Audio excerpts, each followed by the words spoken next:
tudo bem? Começa agora a BeanCast, o podcast que discute como a agricultura sustentável está transformando o cenário agrícola. Sejam todos muito bem-vindos.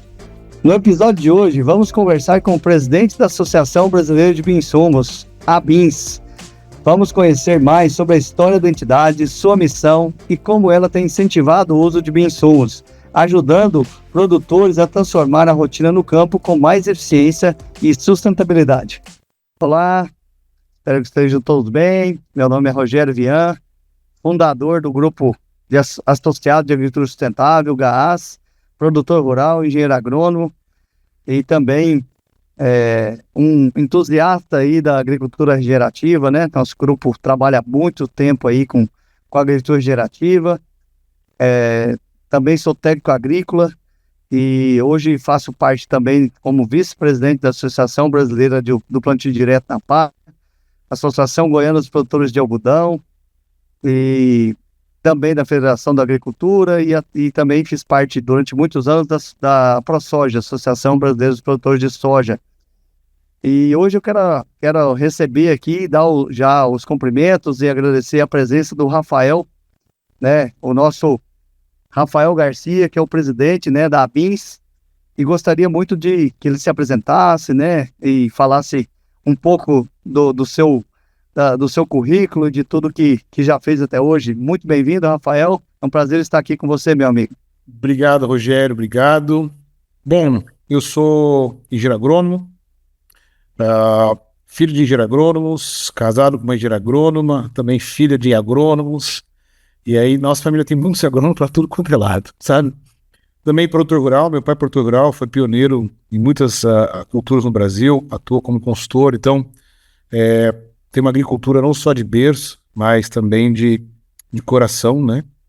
E, bom, fundamos a agrobiológica, então a minha atuação profissional começa fundando a agrobiológica, a gente sempre atuou muito com insumos da agricultura orgânica, e sempre uma filosofia que a nutrição tem um papel importante na resistência a pragas e doenças. Então todo o nosso trabalho era voltado para a nutrição que trouxesse plantas mais resistentes, plantas mais saudáveis, para produzir alimentos mais saudáveis. Alimentos mais saudáveis geram saúde das pessoas. Então, assim, só que em 2012 apareceu um desafio um pouco parecido, mas diferente. Foi quando surgiram as Licover Parmigiana. Nós fomos aí pioneiros em fomentar uma caixa d'água no campo com agitadores e ao mesmo tempo que nós começamos a ofertar uma tecnologia, existia uma agricultura demandando coisas novas, né, conhecimento, tudo. Com isso, fomentou um mercado e clientes e concorrentes e geração de conhecimento. E todo esse mercado acabou se com uma confluência na BINS, né? Então, estamos aí junto na BINS desde 2020, a BINS como BINS desde 2021, né?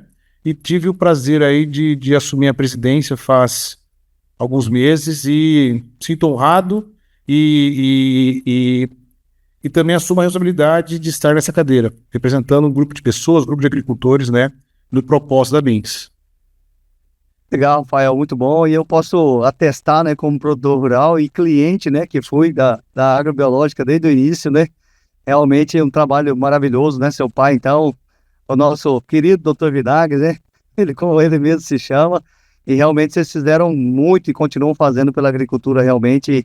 Essa agricultura que a gente conhece hoje, né? Mais biológica, né? Menos química, né? É graças ao trabalho de vocês, o seu conhecimento técnico, né? De várias empresas, né? Não só agrobiológico, mas todos, né? Fazem parte, os agricultores, as empresas, né? Principalmente os técnicos, né, que estão dispostos a compartilhar conhecimento, né? Isso é o mais importante de tudo e a gente cresceu muito nos últimos anos. E a BINS realmente é o fruto, né, dessa organização, desse crescimento, né? Desse mercado de biológicos, né? E realmente é importante demais a BINS. E a gente vai começar esse papo aí, justamente tentando entender, né, nesse primeiro bloco, conhecendo a BINS, né? Vamos conhecer um pouco da BINS. O que é a BINS e qual é o principal propósito da associação, Rafael? Vamos lá, a BINS é a Associação Brasileira de Bioinsumos, né?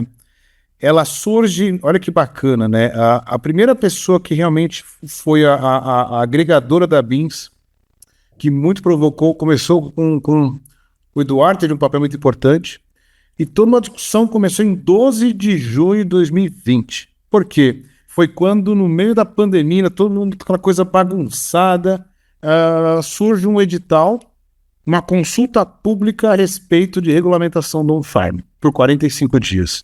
Foi quando a gente começou a juntar as empresas, foi quando realmente juntou a Solo Bio, a Top Bio, que são também hoje fundadoras da Beans como agrobiológica, o Gás e alguns produtores. Começamos uma discussão, o que nós queremos propor. Essa consulta pública era de 45 dias, virou 90, e ela sumiu. Não se falou mais dela.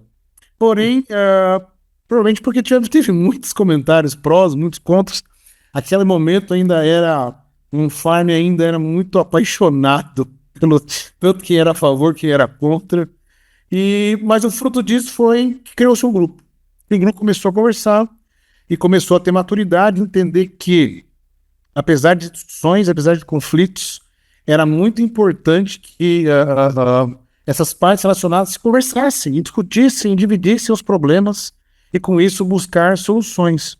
Então, foi assim que nasceu a Beans, né? Tivemos o nosso primeiro presidente, foi o Maurício, que até então ele ocupava uma cadeira de operações na Solubio. Foi uma pessoa importante para ajudar a organizar, estruturar e realmente consolidar a Beans. Então, basicamente, temos uma história que nasce dentro do on-farm, vamos chamar assim, e depois expandindo para os insumos como um todo. E o papel dela é justamente, garantir que a agricultura brasileira tenha ferramentas biológicas compatíveis com o anseio do produtor. Acho que esse é um bom ponto. Os bioinsumos têm que atender ao produtor. Se não atender ao produtor, não resolve a vida do agricultor. E toda essa cadeia está fadada ao fracasso. Então nós temos que atender o agricultor, produzir insumos que atendam a demanda dele, dentro de um custo compatível com ele. Tá? Acho que essa é a nossa grande missão. E com certeza nós vamos esbarrar em discussões de legalidade, de lei, decreto, tudo isso. Mas é garantir que toda mudança legal garanta que o produtor tem o direito de produzir seus próprios insumos. Isso é um direito que está na lei agora. Grande trabalho feito. Estamos aí. Mas garantir não só na lei, mas também em toda a regulamentação infralegal para que o produtor tenha direito de produzir o que ele quiser. Acho que esse é o grande ponto, né? Perfeito, Rafael, perfeito. Realmente, a gente acompanhou, né? Eu era presidente do Gás, né? Na época, quando começou as discussões, aí depois o Eduardo Martins seguiu, né? Tocou essa demanda aí junto à Beans. Eu também participo do grupo até hoje. A gente tem várias reuniões semanais aí, toda semana praticamente. E eu acho que o grande objetivo também, né? Foi justamente trazer as pessoas interessadas, né? As empresas, né? A demanda, principalmente que vinha do campo, né? Porque e vinha entregando resultados muito significativos do campo, né, e entregando um custo baixo, né. Então isso, tanto é que a gente vai falar aqui para frente na entrevista aqui também da quantidade de associações que a gente conseguiu trazer para a discussão, né, e a favor, né, da aprovação da lei. Então realmente foi muito disruptivo isso, né, a gente vai comentar lá na frente, eu acho, sobre isso, se der tempo, de como a gente conseguiu vencer esse Golias, né? Realmente foi uma luta de Davi contra Golias, né? E realmente a gente, com o esforço de muita gente, muita organização, principalmente da Beans, aí, que puxou à frente, com o Reginaldo Binaré, né? À frente aí da nossa instituição, realmente a gente conseguiu entregar um resultado que até para nós era muito difícil, né, meu amigo? Não, Pode continuar. Eu acho que um ponto bacana da Beans, que nos orgulha, tá? É ter o gás na Beans. Tá? Por quê?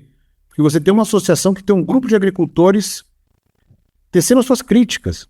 Então é muito comum as associações do setor, outros setores, geralmente são indústrias ou grupos que defendem estritamente o interesse das suas indústrias. Cara, nós temos nossos potenciais clientes, ou quem está lá, são os agricultores. Então é muito bom quando tem as discussões. E o gás tem um papel muito ativo e fala, opa, pera, aqui não, vamos tentar aqui, abre a discussão, abre o leque. Então a presença dos agricultores na Beans, ela é muito boa. E propriamente dito, entrando agora nesse ponto da legislação, na construção da lei, que eu acho que foi um grande marco da Beans, e aí eu tirar o chapéu com um profissional chamado Reginaldo Binaré, que eu admiro pessoalmente, foi nosso diretor executivo da Beans, e é uma pessoa que conseguiu articular, como você falou, Davi Golias, né? nós com apenas uma tiradeira, a gente conseguiu articular grande grupo de associações de produtores e ter um grupo de agricultores dentro das BIMs nos deu respaldo para falar, opa, não é apenas um grupo de interesse de indústrias, é algo que pensa um pouco maior. E o Minaré teve toda a habilidade de entender o nosso tamanho da nossa tiradeira e conseguir agregar pessoas, entidades e uma confluência que acabou fazendo uma legislação praticamente uníssona, né? Ou seja, ele foi voto 100% no Senado, na Câmara, depois no Senado, sem destaques. Então foi um trabalho muito bem coordenado. Isso aí é mérito do Reginaldo Minaré, ter um papel muito importante, foi um importante maestro e um conciliador fantástico. Todo esse trabalho de desenvolvimento que deu certo, temos hoje uma linha de insumos para comemorar e para nos dar segurança jurídica. Perfeito, Rafael, perfeito. E aí, né, já aproveitando, né, o ensejo dessa discussão, no seu ponto de vista, eu sei que cada um de nós teve um ponto de vista diferente nas discussões, mas quais foram os principais desafios enfrentados desde a fundação, em 2021? Primeiro, é engraçado, o brasileiro, apesar de tudo, nós somos pouco associativos, tá? Então, existe um desafio cultural grande em você pegar empresas que têm uma visão de concorrência e colocar na mesma sala para conversar, pegar agricultores que têm o conflito comercial, entre aspas, colocar na mesa para conversar. Então, acho que o primeiro desafio é cultural, e são todas empresas nascentes, né? E como colocar esse pessoal para conversar, acho que foi o primeiro desafio e passamos por ele. O segundo, ter alguém que soubesse conversar e transitar em Brasília, que comprasse o projeto da BIMS e o projeto da produção de insumos para uso próprio com um propósito, tá? Então alguém que comprou o propósito como um trabalho e se dedicou a esse, a pessoa foi Minaré. Então acho que foi o segundo desafio, ter alguém, uma direção executiva que tem um propósito alinhado com onde ele trabalha. Isso acho que foi... Vestiu a camisa, né, Rafael? Cara, ele é um cara muito diferenciado. Muito bem. O terceiro, acho que o desafio foi... nós fomos muito atacados, agricultores foram atacados, o Ministério Público atacou, tanto no Mato Grosso, no Paraná. Eu fui responder no Ministério Público. Olha que absurdo, entendeu? Por fomentar um farm, ou seja, eu fomentava um crime, ou seja, denúncias. Então, teve um papel muito importante a BIMS aí em se manifestar como associação,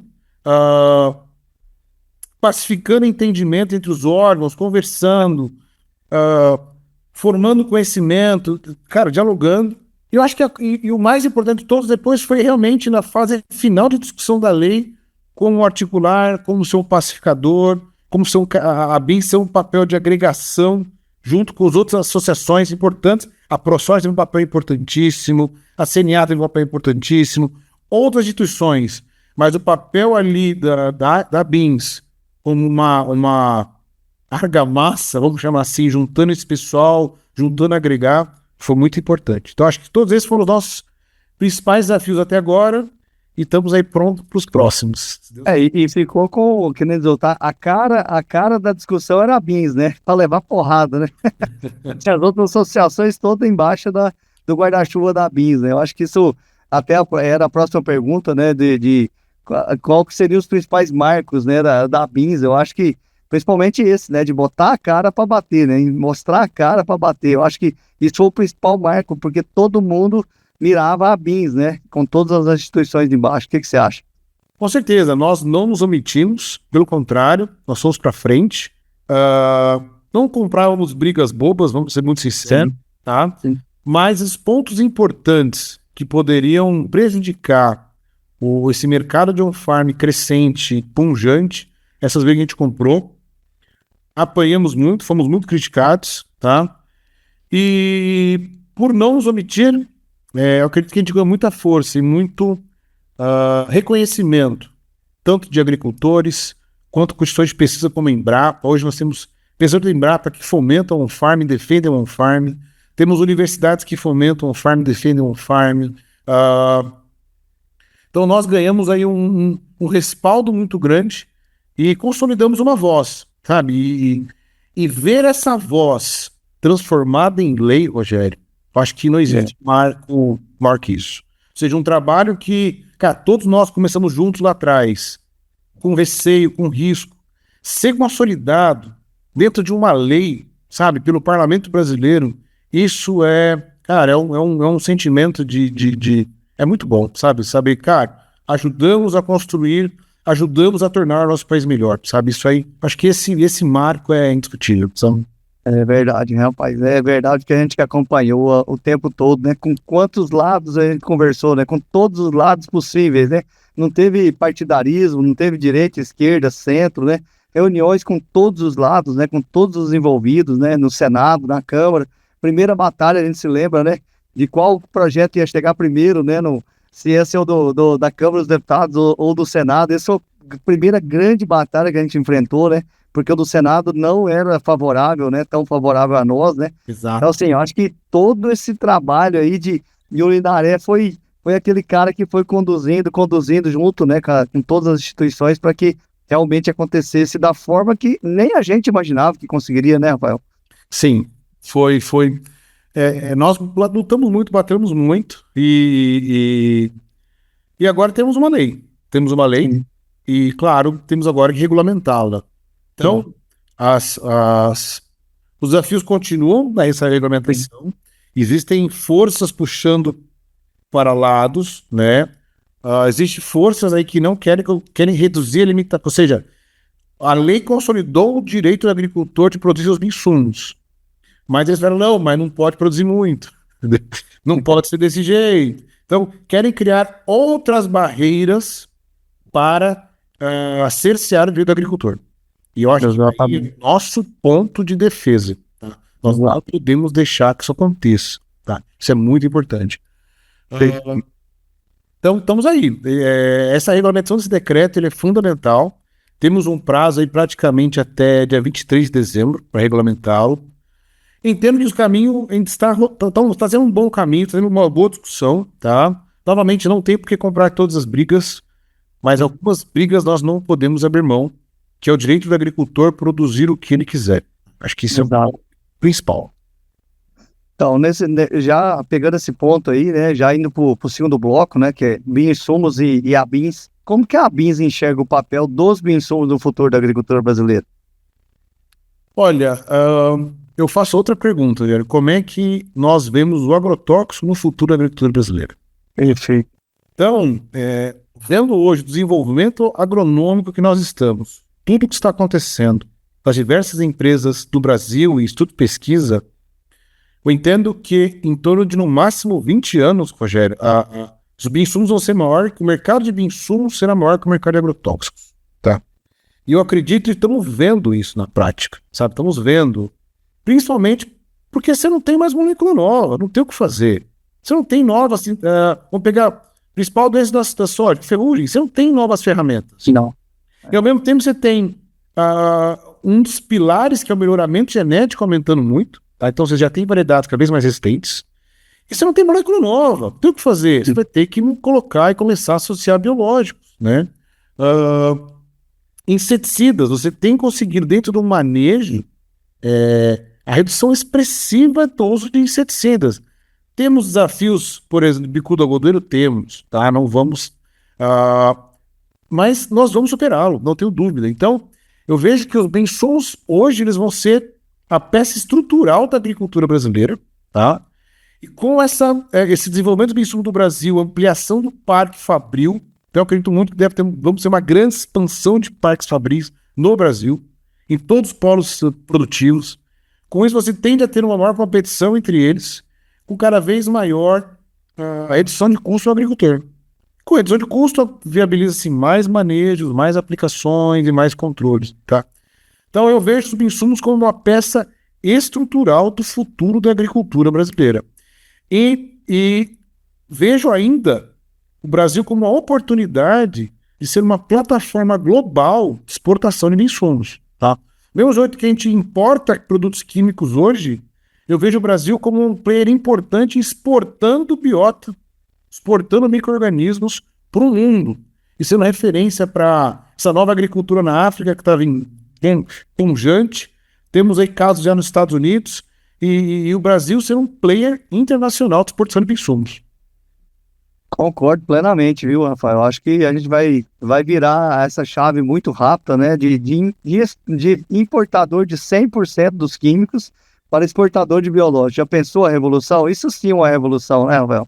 Não, isso sim é desenvolvimento tecnológico. Isso, pessoal, isso é biotecnologia. A gente sempre pensa a biotecnologia como manipulação genética. Sim. Os bioinsumos é um exemplo claro de um novo modelo de desenvolvimento econômico, um novo modelo aí de produzir riquezas no país, né? De pura biotecnologia, sabe? Então, acredito muito. E nós temos pessoas qualificadas, empresas qualificadas, institutos qualificados para dar esse passo. Sensacional.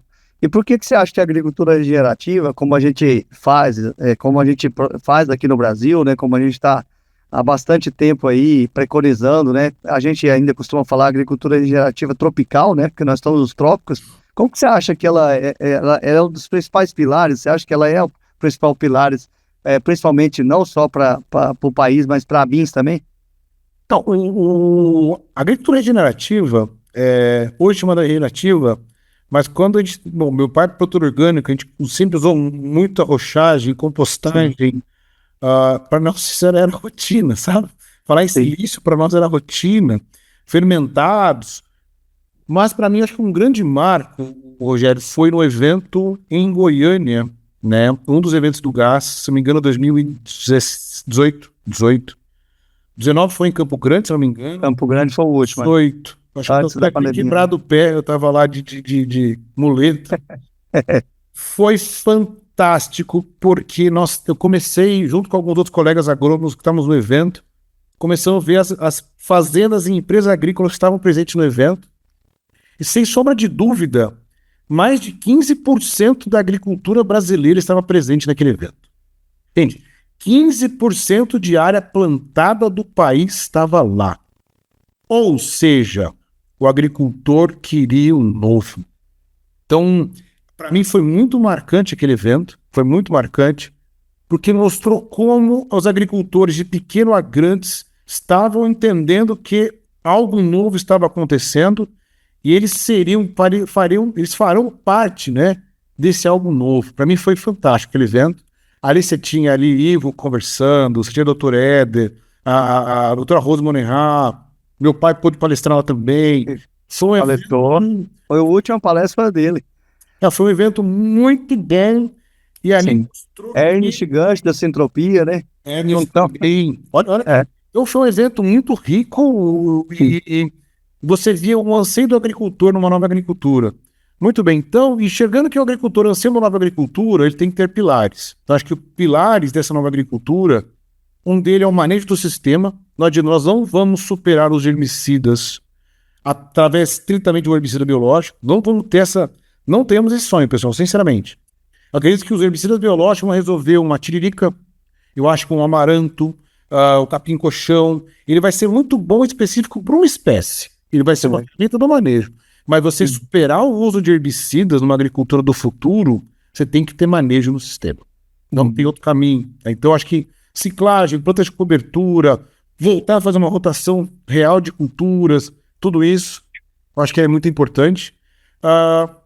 Enxergar que os insumos usados na agricultura podem ter uma liberação lenta e gradual. Então, a gente fala aí não só em rochas, mas fertilizantes não solúveis, porém disponíveis. Ou seja, eu tenho um solúvel, um potássio disponível para a planta, mas se eu tiver uma chuvarada, eu não vou percolar ele, vou perdê-lo. Acho que é um outro pilar. E os bensomos. O bensumo é aquele agente que vai se alimentar do carbono, da ciclagem e atacar com ácidos orgânicos esse fertilizante que não está solúvel, mas está disponível, vai proteger as plantas. Então, eu entendo que a agricultura regenerativa ela é maior e nós aí estamos batalhando para pelo menos um dos pilares firmarmos para que essa agricultura siga em frente. Maravilha. E qual que é o papel da BINS, por exemplo, no combate à desinformação sobre bioinsumos, né? Que hoje você ainda tem muita desinformação. Eu não gosto muito dessa palavra desinformação. Eu acho que existe informação que é para desinformar mesmo, justamente para causar confusão, né? Então, acho que essa briga, né, esse papel nosso vai ser eterno. Como é que justifica que os bioinsumos funcionam, os bioinsumos são seguros, são competitivos, né? Então existe todo um trabalho, Rogério, eu acho que um trabalho, olha que interessante. Muito se fala do manejo integrado de pragas. Ele é importantíssimo e fundamental. Mas lembrando que o manejo integrado de pragas, ele é um somatório de ferramentas e primeiro o uso biológico, para depois chegar no químico. Então, hoje, uma desinformação muito grande é falar, não dá para fazer sem químico. Dá. É mais difícil? Sim. Mas já dá. Então, nós temos aí muitos casos de clientes que estão reduzindo muito o volume de químicos pelo uso intensivo de biológicos. Outras informações nós temos que brigar muito. O biológico é bom para usar conjunto.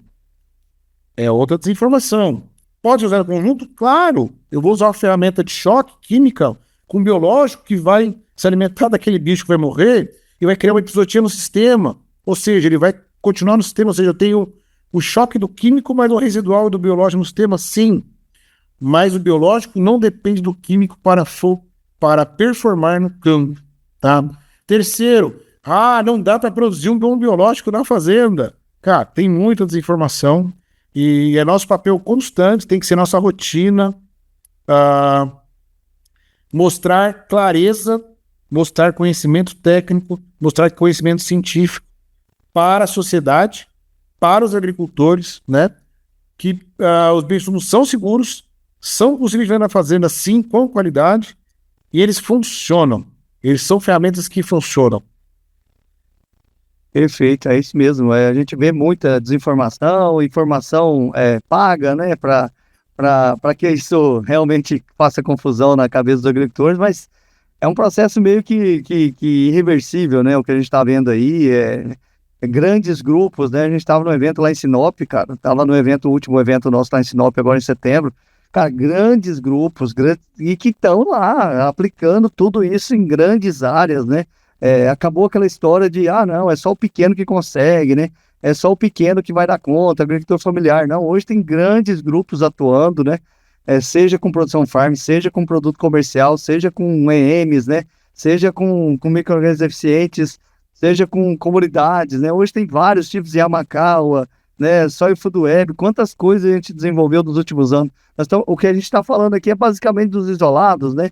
Mas olha o tanto que tem de tecnologias aí que a gente vem trazendo, né? Na verdade, trazendo não, porque isso existe, o que a gente trouxe para o Brasil, né? Tropicalizou, e que hoje grandes produtores estão fazendo isso, né? Então, realmente, hoje está muito difícil de travar, né? Essa questão. Hoje, qualquer produtor que você falar de biológico, ele já fala, opa, biológico funciona. Realmente, né? Quem é o que não utiliza bradisóbio, azospirilo, né? Um BT, né?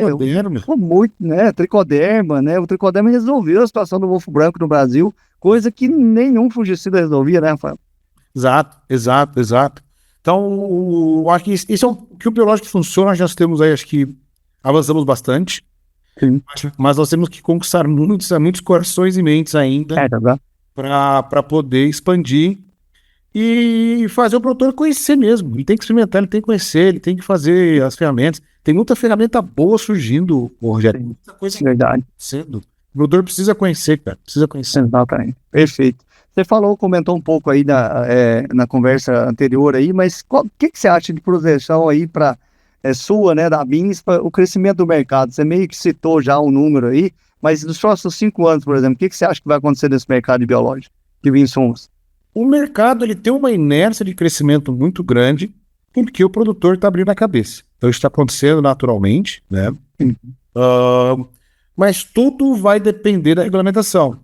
Se eu tiver um decreto que favoreça, que permita, que seja mais dê mais abertura às empresas, que dê abertura de colocar mais ferramentas, consequentemente mais competição no mercado, nós vamos ter com certeza um crescimento acima aí de 30% ano. Muito provavelmente. Perfeito. Foi muito bom você colocar essa questão, porque realmente a gente não ganhou a guerra ainda, né? A gente ganhou batalhas, né? A regulamentação agora que vai realmente definir. E muita gente está esperando, né? Regulamentação para poder investir, né? Com certeza, com certeza. Não só indústrias como players, Brasil é um mercado aberto, então tem empresas de fora ali no Brasil também trazendo seus micro-organismos. Então, existe um volume de investimento bastante represado, tá? Sim. Aguardando essa regulamentação para saber o que eu faço, como eu faço, vai ser mais fácil que eu imaginava, mais difícil que eu imaginava, mais custoso que eu imaginava. Então, enquanto tem um represamento muito grande de investimentos aguardando esse decreto, e sendo um decreto favorável para o agricultor, com certeza o crescimento vai acelerar. E tem um outro movimento, Rogério, muito bacana que as pessoas não se atentam. Muito bem, eu saí do banco da graduação, eu formei em Piracicaba em 2005. Eu tive controle biológico. Bom, eu trabalhei em controle biológico no laboratório de microbiologia da professora Elke lá. E cada vez mais, os alunos que saem dessas graduações, hoje você não tem mais um agricultor que não tem um agrônomo. Uma família de produtores, você tem 1, 2, 3, 4 agrônomos lá dentro. Isso está tendo uma mudança geracional muito grande. O molecada está assumindo a roça, está assumindo o negócio da família, está assumindo isso. E esse é um pessoal, Rogério, que já teve na carteira controle biológico. Exato. Então ele já nasce com uma formação agronômica dentro da academia brasileira, que ele já viu controle biológico. Então não é algo novo. Não, novo não. Isso é velho. Porque lá em 2010, 2008, 2005, tinha um professor lá que já falava disso, sabe? Sim. Então, essa mudança geracional, como toda sociedade, ela é constante. E esse pessoal que está chegando agora, ele é uma cabeça muito mais aberta, de uso, de experimentar tecnologias novas, ferramentas novas na agricultura. E eu acho que essa mudança cultural ela é a mais estrutural de todas para o crescimento dos insumos aí no longo prazo. Com certeza, e a própria questão da sustentabilidade em si, né, do conceito, né, sustentabilidade, né, da questão ambiental, né, da questão social, como que você vai discutir defender um defensivo químico, né? É impossível nos dias de hoje. Os nossos colaboradores, né, as pessoas que trabalham com biológico, elas não querem mais o químico. Elas sabem do benefício de trabalhar com biológico, né? Meus funcionários, a gente fala dos nossos colaboradores, né? Todos eles falam, não, vamos voltar a usar químico hoje. Não, peraí, vamos ver se tem jeito de fazer de outro jeito, porque eles já se acostumaram, né? Dá um pouco mais de trabalho, tem um pouco mais de operacional, mas é seguro, né? Tanto para o meio ambiente como para o colaborador, né? Com certeza, com certeza. É. Com certeza. E pensando nisso aqui, vamos voltar um pouco à discussão aqui, já indo para o bloco 3, falar um pouco mais sobre o marco regulatório, que às vezes as pessoas têm muitas dúvidas, né, sobre o marco regulatório e a própria questão agora dessa discussão que a gente está tendo agora para poder regulamentar realmente a lei, né? Nessa discussão atual de agora, do grupo de trabalho, de tudo que está sendo discutido agora para a regulamentação, qual que está sendo os principais pontos de discussão para aprovação, não só para aprovação da lei, mas agora também para a regulamentação? Bom, acho que o ponto 1 é uma lei que ela agregou muita coisa no mesmo balaio, vamos chamar assim. Então você colocou microbiológicos, macrobiológicos, extrato de plantas, a possibilidade de colocar biológicos em fertilizantes, então eu misturei biológico com fertilizantes.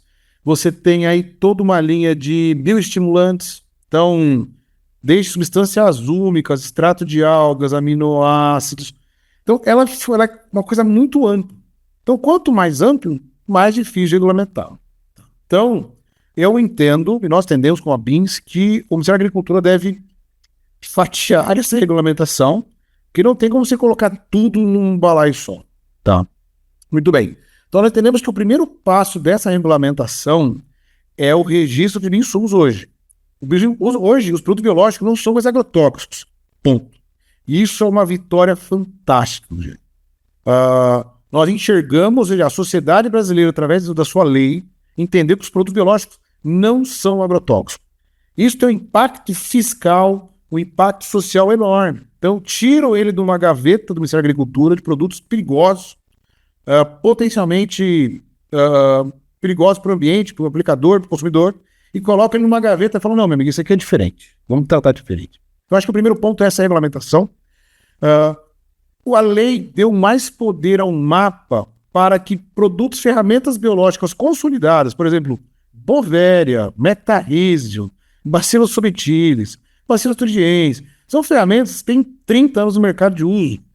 Você reduza a burocracia pública para fazer o seu registro. Ele favorece o mapa nesse aspecto. Ao mesmo tempo que protege para, não, eu tenho um bicho novo, uma bactéria nova que ninguém conhece. Opa, vamos consultar a Anvisa, vamos consultar a IBAMA, e com isso dá segurança legal à sociedade. Então, acho que o primeiro ponto dessa regulamentação são os produtos. O segundo ponto deve cair em cima do on-farm em si. Então, deve ter algumas diretrizes de boas práticas, o que deve fazer, como fazer, alguma coisa nesse sentido. O terceiro ponto deve ser, acho que, dos macrobiológicos. Tá? Então, é outro balaio em que eu não tenho risco. Eu não tenho risco. Qual que é o risco de uma acotésia, Rogério? Nenhum, tá? Ela é na orelha da gente, sabe? Não, é outra regra. O mesmo da muriçoca. Do mapa. Falou, Rafael, qual que é o risco de uma acotésia? Entrar no nariz.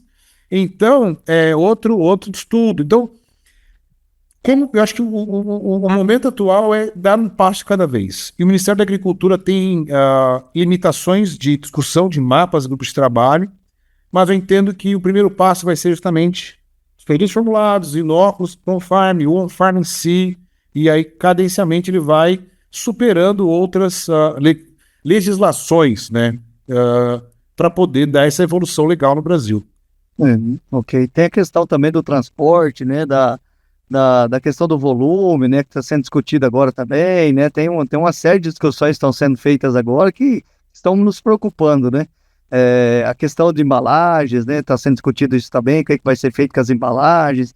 Eu gostaria que você falasse um pouco dessas outras situações, de que eles estão querendo, vamos falar assim, nas discussões, o pessoal que está contra a regulamentação do jeito que a gente pensa, está querendo limitar volumes, questão de embalagens, tem uma série de coisas, e o próprio transporte. Você poderia comentar um pouco sobre isso também? Claro, vamos falar. Embalagem, por exemplo. O Brasil tem uma política muito consolidada de reciclagem de embalagem agrotóxica. Acho que é um case brasileiro, o resto do mundo. Por quê? Porque na embalagem eu tenho resíduo de agrotóxicos. Então, ou seja, é uma embalagem que, além de ser um pedaço de plástico no campo, que em si só o plástico é um poluente, eu tenho nesse plástico resíduos de produtos perigosos. Ou seja, eu vou contaminar lençol freático, eu tenho o risco de contaminar o aplicador, o ambiente em si. Muito bem. Então foi criada toda uma estrutura boa no Brasil para você fazer todo um recolhimento de embalagem de agrotóxico, porque essas embalagens são perigosas, tem riscos perigosos. O bem-sumo não tem esse problema. Então o bem-sumo não tem. Qual que é o risco da embalagem do bem-sumo? Nenhum. Porque eu não tenho risco. Porque o próprio micro-organismo que está lá dentro não tem risco ao aplicador. Que é uma premissa do controle biológico, que ele não faça mal a quem está usando, aplicando ou consumindo. Logo, o resíduo potencial de uma embalagem, ele é zero em termos de contaminação. Então eu tenho que ter um rigor diferente. Temos que ter algum formato, algum meio de não pode deixar o plástico no canto, tá? Mas isso pode ser tratado de outra forma. E não com incineração. Você entendeu? Incinerar um produto que foi de origem biológica, não faz sentido. Pode ser reaproveitado, né? Diferente do outro, né? Vou dar um exemplo simples, olha que loucura. Você pega um produto biológico que venceu. Um produto químico que venceu, se não pode ser mais reformulado, eu tenho que incinerar ele. Um produto biológico que venceu, por que ele venceu? Porque já passou o tempo, o bichinho que estava lá dentro morreu. Então eu não tenho bichinho. Se nem o bichinho mais eu tenho lá dentro. Então, qual que é o tratamento para um produto biológico vencido? Uma ETE, uma estação de esgoto, sabe? Então, eu não tenho a preocupação ambiental toda com relação ao produto biológico vencido. Então, tem que ser olhado diferente. Outro ponto, transportes. Os agricultores se organizaram e se expandiram de forma modular. Você não tem... São poucos agricultores que têm uma baita de uma área muito grande centralizada. Mas, bom, todos fosse assim, mas não é realidade. Então, eu tenho produtores, por exemplo, aqui no estado de São Paulo, vou dar um exemplo, que plantam 500 hectares, 16 propriedades diferentes. Entendeu? É a opção dele. Então, sim. Ele vai produzir, muito bem produzido, o seu insumo on-farm, na fazenda, numa propriedade, e vai transportar para outra. Não tem como ele ter 16 mini fábricas. Ou seja, Claro. é melhor eu ter um profissional qualificado, treinado, bom, num ponto que faça muito bem feito, do que ter o risco de 16 mal feito, sabe? Então, acho que a regulamentação do transporte ela é tranquila. A própria lei ampara isso. A lei exige que você tenha um documento de transporte que fala, olha, isso aqui é esse bicho, ele saiu daqui e está indo para lá. Então, isso a lei nos deu esse amparo. Agora, vamos ver como é que é a regulamentação. Uhum. E com relação ao volume produzido, Rogério, isso eu acho mais complicado. Por exemplo, Uhum. o que nós desenvolvemos com o farm? Quantas doses de produtos biológicos aplicados sempre foram muito baixas e com resultados limitados, o Enfarm mostrou que se eu aumento a dose, eu consigo mais resultados. Principalmente em produtos para solo, principalmente em inseticidas. Sim. Quem vai falar que a dose do agricultor é meio litro, 1 litro ou 10 litros? Então, isso o agricultor tem que ter o direito de escolher a sua dose de manejo. Se o micro-organismo está registrado no Ministério da Agricultura, não faz mal para o ambiente, não faz mal para o aplicador, não faz mal para o consumidor, quem vai falar o manejo dele é ele. Eu estou cerceando a liberdade econômica do agricultor, eu não posso fazer isso. Então, a limitação de produção ela é algo impensável, ela é inconcebível, é algo que nós temos que brigar muito, que nós vamos estar literalmente tirando o direito do agricultor de fazer o seu manejo. Porque hoje o produtor quiser fazer mais aplicações de fungicida, ninguém vai brigar com ele. Exato. Porque mais biológico, eu vou restringir. Quanto mais, melhor, na verdade, né? Para eles. Não, se o agricultor tem a liberdade de fazer quantas aplicações de química ele quiser, por que eu tenho que decidir fazer quantas aplicações biológicas ele acreditar que sejam o melhor e o mais importante para ele? Tá? Então, exatamente. Não podemos esbarrar nas conquistas que a lei nos deu. Isso é muito importante. Perfeito. Eu vou só te dando um gancho aí, porque como a gente está estudando muito algodão nos últimos tempos, né? E estamos aqui no Paraguai também com essa pegada de algodão aqui, você foi num ponto que é perfeito, né? Para as pessoas entenderem. Por exemplo, hoje, a média de aplicações só para bicudo hoje na cultura do algodão no Mato Grosso são 32 aplicações de penetroide, de um produto altamente tóxico, né, ao meio ambiente e tal. Claro, não tem outra solução, o bicudo é uma praga realmente que não achamos uma solução biológica ainda para ela, ou de manejo, que seja de um manejo todo. Então, se não se limita a aplicação dessa quantidade de inseticida para bicudo, por que vai querer se limitar a biológico que não faz mal a ninguém, né? Não tem a mínima lógica, né? Não faz sentido. É verdade, perfeito. E uma pergunta assim que acho que a gente meio que já respondeu tudo, mas o que você acha que não pode ficar de fora do decreto? Que não pode... De jeito nenhum. De jeito nenhum. Vamos lá. Novamente, o direito do agricultor multiplicar suas bactérias no volume que ele quiser. No número que ele achar que é importante. Tá? Fungos, bactérias. Segundo ponto, o agricultor conseguir produzir de forma cooperativa. Se a sociedade quer que o agricultor faça sua produção no farm bem feito, é mais fácil eu ter uma estrutura centralizada, com profissionais qualificados, e nós temos. O Brasil forma profissionais no Brasil para atender essa demanda, tá? E eu ter uma associação, uma cooperativa, um condomínio, um formato colaborativo em que todos consigam produzir. A lei nos deu esse amparo, tá? Então que o decreto consolide ele e permita com que... e esse pessoal mais importante, muitas vezes, o pequeno agricultor é o que está mais expondo diretamente à aplicação, tá? Então, eu acho que temos um ganho social aí fantástico, muito importante. Então, essa consolidação desse direito, que já está em lei, mas que realmente pacifique-se no decreto. Que mais? Outro ponto importante, a não obrigatoriedade de cadastros estaduais. O Brasil coloca uma burocracia absurda, com estritamente objetivo arrecadatório, não tem função nenhuma, só prejudica os agricultores e as indústrias. Então, eu acho que pacificar o fim do cadastro estadual dos produtos, que é só você paga uma taxa para cadastrar no produto. É algo surreal. Se você mudar uma vírgula no rótulo, é mais 5 mil reais. Se você mudar, é mais 10 mil reais. Algo assim surreal. Foi feito na estrutura de uma agricultura dependente de químicos para tirar dinheiro das multinacionais. Tá? Eu acho que nós temos que avançar como sociedade. Se eu quero uma agricultura mais biológica, mais regenerativa, algumas Algumas culturas do passado têm que evoluir, essa é uma delas, tá? Fomentar isso e não prejudicá-las. Que mais? Eu posso estar falhando em alguns pontos, mas acho que essas são as matrizes dessa lei, sabe? É garantir ao agricultor facilidade de registro para eu ter mercado, eu ter preço baixo no agricultor, eu ter concorrência e eu ter benefícios. A sociedade ter benefício.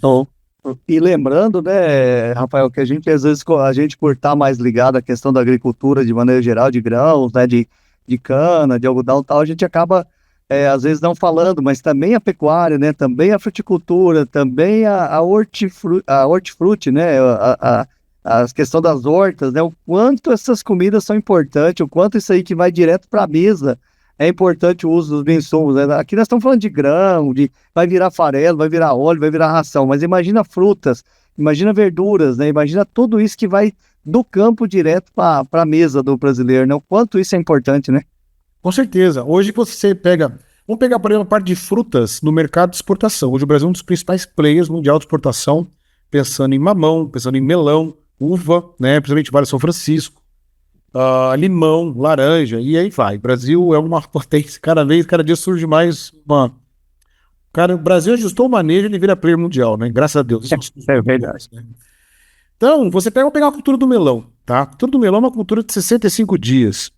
Então, a partir de 40 dias não se aplica mais químico. Eu não posso aplicar devido a resíduo lá na ponta. Tem uma cultura altamente demandante de produtos biológicos para poder segurar mosca guinadora, ou mosca branca, ou mancha como milho, ou ídio do melão, né? Então, você já tem um uso... Essas culturas já estão consolidadas no biológico. Porém, para elas avançarem, elas precisam de um uso intensivo. E o utensílio é custo, né? Então, essa legislação deve favorecer muito isso. Vamos pegar a uva. Pega a uva de São Francisco, uva sem semente, né? Outro dia eu conversando com um rapaz jovem, ele falou, mas quando começou o sem sementes? Que interessante, o pessoal não conheceu a Niágara ainda, né? Niágara, né? Itália. Então, a uva sem semente é um movimento novo de consumo no Brasil e ela não recebe uma pós-colheita. Ela vai do cacho para a cumbuca, da cumbuca para a geladeira para sua mesa. Então, eu não posso ter resíduo numa uva sem semente. O mercado mundial não aceita, porque eu não consigo lavar ela, eu não consigo manipular ela, sabe? Então, é um mercado fantástico que também quer usar mais biológicos, mas o custo impacta. Então, tendo uma legislação favorável, vamos ter mais benefícios. Sem falar no HF. Tem que falar no HF. No hortifruta, quem gosta de lavar rúcula, que levante a mão, mas quanto maior volume que eu tiver, mini rúcula, né? Agrião, ninguém gosta de lavar, não é que ninguém gosta, é difícil, né? Então, trabalhoso, né? Então,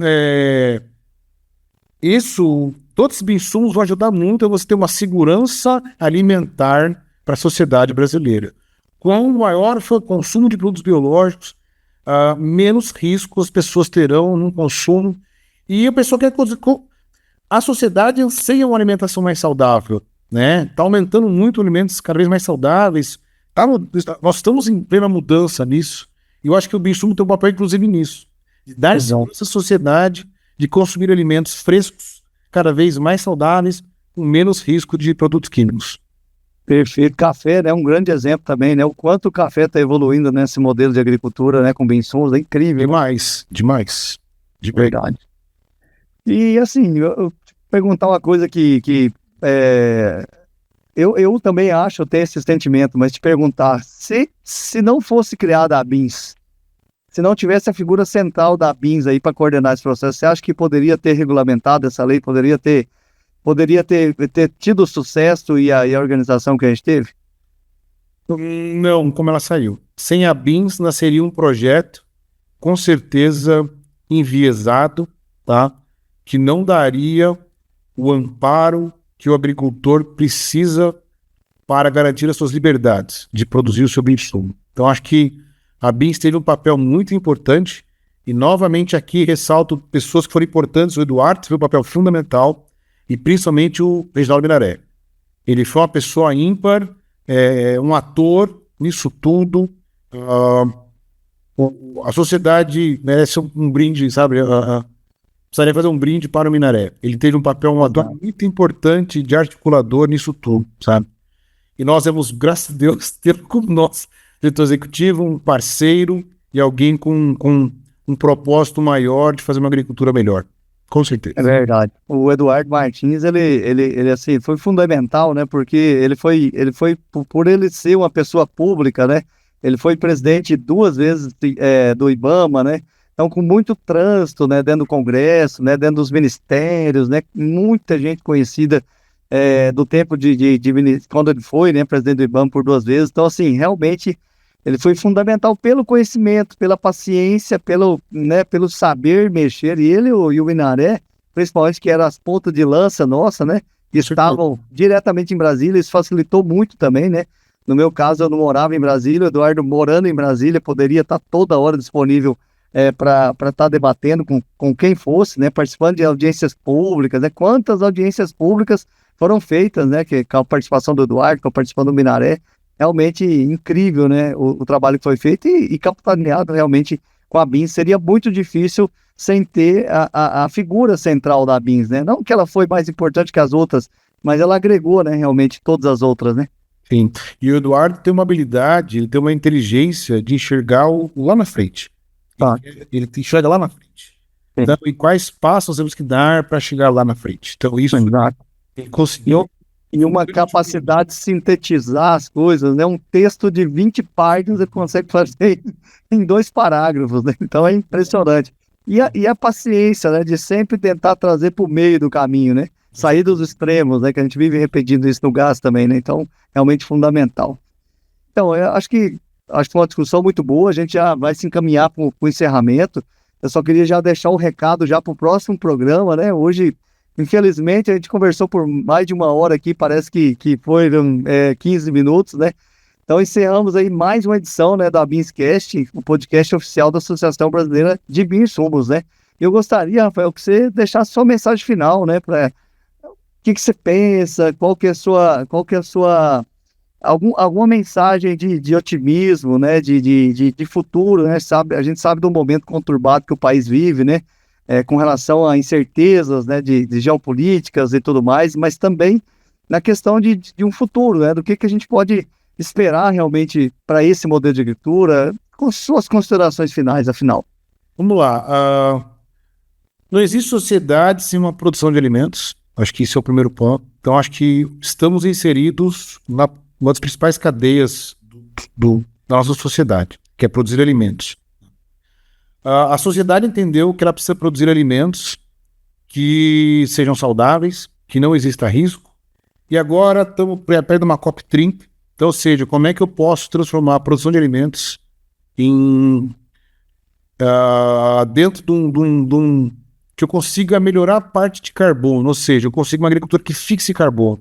Em vez de uma agricultura que emita carbono, ela fixe carbono, né? E a agricultura regenerativa traz isso. A agricultura regenerativa traz, através da rochagem, através da planta de cobertura, práticas conservacionistas e o uso de bioinsumos, uma nova agricultura ela é produtiva, uma agricultura produtiva, uma agricultura rentável, por sinal ela é mais rentável que a agricultura atual, e que ela traz segurança para o ambiente consumidor. Sabe? Então, a agricultura regenerativa tropical, nós acho que ele abate o nosso futuro. E, novamente, um dos pilares dela é o uso de bioinsumos. Os bioinsumos é um dos pilares da agricultura regenerativa e nós estamos defendendo esse pilar. E vamos defender esse pilar como uma associação, como garantir o direito das empresas de produzirem seus produtos, acessarem os clientes e ofertar suas tecnologias, e o agricultor escolher a tecnologia que ele quiser, como ele quiser fazer, sem limitação de uso. Tá? Nós defendemos isso. Então, acho que essa é a nossa mensagem final. Quem não conhece a BINS ainda, empresas do setor, distribuidores, agricultores, venham para a BINS. A BINS é um lugar de um fórum muito bacana, muito saudável de discussão, tá? Venham para a BINS, estamos fazendo faça esse convite, né? E, de qualquer jeito, estamos aqui, estamos numa discussão ativa e profunda nessa reta final de regulamentação, que eu acho que é o primeiro decreto dessa nova lei, tá? Maravilha, Rafael. Você tem aí na ponta da língua aí quem são as associadas da BINS hoje? Positivo. Hoje temos a Agrobiológica, a Solo Bio, a Top Bio, só para não esquecer ninguém, temos a BioWorld, a GV Bio, a Rubion, a Antec e o Gás. Somos essas empresas hoje que realmente juntas batalhamos por essa conquista legal. Maravilha, Rafael. Vou te agradecer agora, para a gente finalizar, agradecer e muito obrigado mesmo, Rafael, pela participação. Obrigado a você que nos ouve também, né? Fique ligado aí nas nossas redes sociais para não perder o próximo episódio, né? Obrigado, Rafael. Fica com Deus. Amém. Obrigado aí toda a equipe aí que ajudou a gravar esse podcast aí. Eu acho que é muita informação importante, né? Muita informação realmente que tem que chegar ao máximo de pessoas possíveis, né? Para desmistificar muita coisa. Gratidão, Rafael. Obrigado. Um abraço, Rogério. Tudo de bom. Um abraço, com Deus.